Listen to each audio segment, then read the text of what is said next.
Galaxy M55 5G কে বিদায় জানিয়ে নিয়ে এলাম গ্যালাক্সি A35 5G।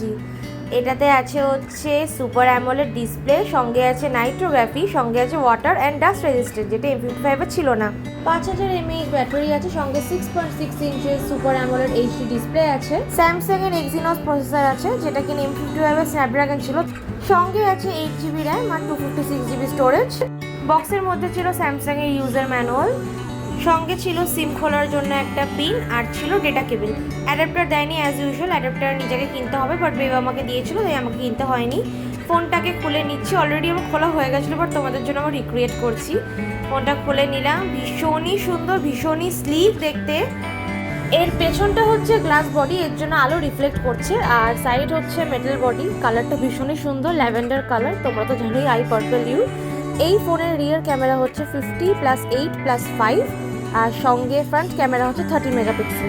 দু সাইডে স্টিরিও স্পিকার আছে। এই ফোনটা M55 এর থেকে কোয়াইট প্রাইসি, অনেকটাই প্রাইসি। প্রচুর ফিচার্স আছে এর মধ্যে, ওদের ক্যামেরা কোয়ালিটি নিয়ে কোনো কথাই হবে না। অতগুলো ফিচার্স বলতে গেলে আমার ভিডিওটা 1 ঘন্টার হয়ে যাবে। যাই হোক, ইন ডিসপ্লে ফিঙ্গারপ্রিন্ট আছে, খুলে নিলাম।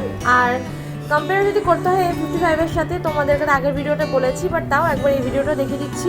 স্মুথ টাচ, সঙ্গে ক্যামেরা ফোকাসও দুর্দান্ত, ভীষণই সুন্দর, ভীষণই ভালো। আর ভিডিও যখন করছি আমি, যখন ভিডিওটা অফ করছি, একদম 1 সেকেন্ডের মধ্যে অফ হয়ে যাচ্ছে। সো আমি বলবো A35 is the best. She hit me like that. Saw that thing so beautiful. That she just Thank you babe for this.